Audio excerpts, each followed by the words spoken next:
August 15 ഭാരതത്തിന്റെ ഉത്സവ ദിനമാണ്. ബ്രിട്ടീഷുകാരുടെ കരാള ഹസ്തങ്ങളിൽ നിന്നും ഇന്ത്യ സ്വതന്ത്രയായിട്ട് 78 സംവത്സരങ്ങൾ പൂർത്തിയാവുകയാണ്.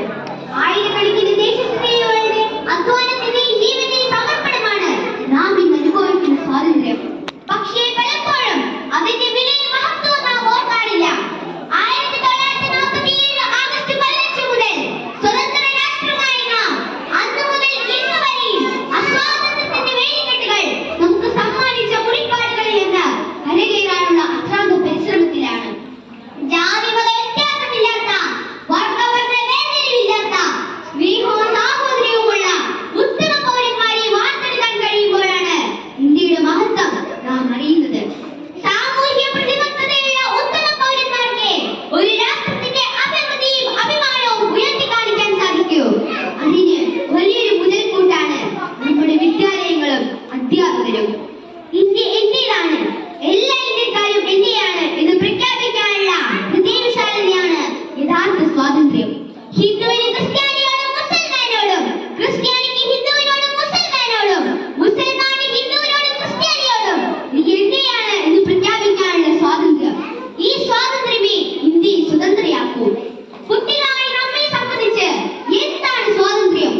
എന്തും ചെയ്യാനുള്ള സ്വാതന്ത്ര്യമല്ല സ്വാതന്ത്ര്യം. നന്മ ചെയ്യാനും തിന്മ ചെയ്യാതിരിക്കാനുമുള്ള സ്വാതന്ത്ര്യമാണ് യഥാർത്ഥ സ്വാതന്ത്ര്യം.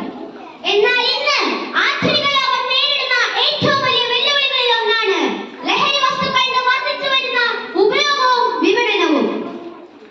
വെളിച്ചത്തിന് നേർക്ക് ഈയപ്പാട്ടുകൾ വന്നെത്തുന്നത് പോലെ ഇന്ന് ലഹരി കുരുക്കിലേക്ക് പറന്നെത്തുന്ന യൗവനങ്ങൾ പണത്തിനും ലഹരിക്കും വേണ്ടി അറിഞ്ഞുകൊണ്ട് ജീവിതം സ്വയം നഷ്ടപ്പെടുത്തുന്നു. ഇത് എവിടെ തുടങ്ങുന്നു, എങ്ങനെ തുടങ്ങുന്നു എന്ന് ചിന്തിക്കേണ്ടതുണ്ട്. മുലപ്പാൽ നുകരുന്ന കുഞ്ഞിനുമുണ്ട് ലഹരി. പക്ഷെ ഇന്നത് മുലപ്പാലിന്റെ ചെറുമധുരത്തിലുള്ള ലഹരിയല്ല, മുത്തശ്ശിക്കളുകൾ കേട്ടുറങ്ങുന്ന ലഹരിയുമല്ല, അമ്പിളിമാമനെ കണ്ട് മാമം കൊണ്ടുന്ന ലഹരിയുമല്ല. ഉണ്ണിക്കൈയിൽ മൊബൈൽ എന്നൊരു യന്ത്രം ലഹരിയായി ഉണ്ടെങ്കിലേ അവൻ മാമം കൊണ്ടോളൂ. ഈ മൊബൈൽ ലഹരിയിൽ തുടങ്ങുന്നു ഇന്ന് മനുഷ്യ ജീവിതം. ഉറങ്ങുന്നതും ഉണരുന്നതും വാട്സാപ്പിലും ഫേസ്ബുക്കിലും ഇൻസ്റ്റഗ്രാമിലും ആയിരക്കണക്കിന് നിർബന്ധമാണ് ഇന്ന് പലർക്കും. വിവര സാങ്കേതിക വിദ്യയുടെ കുതിച്ചുകയറ്റത്തിൽ ഇന്ന് നമുക്ക് മുന്നിൽ ഒരു പുതിയ ലോകമാണ് തുറന്നു കിട്ടുന്നത്. അനന്ത സാധ്യതകളുടെ കലവറയായ ഡിജിറ്റൽ മാധ്യമരംഗം ഇന്ന് പലർക്കും വലിയ കാര്യങ്ങൾ പ്രവർത്തിക്കാനുള്ള വേദിയാണ്.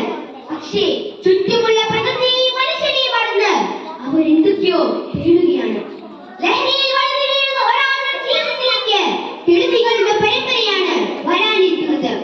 ജീവിതം വെറും ചില്ല് പാത്രം പോലെ എറിഞ്ഞെടുക്കാനുള്ളതല്ലെന്നും നുരയുന്ന ഗ്ലാസിനും പുകയുന്ന സിഗരറ്റിനും മയങ്ങുന്ന കണ്ണുകൾക്കും അതീതമാണ് നാം ഓരോരുത്തരുടെയും ജീവിതം. അതിന് ലക്ഷ്യമുണ്ട്. നമ്മെ കാത്ത് വഴിക്കണ്ണുകളുമായി അനേക സ്വപ്ന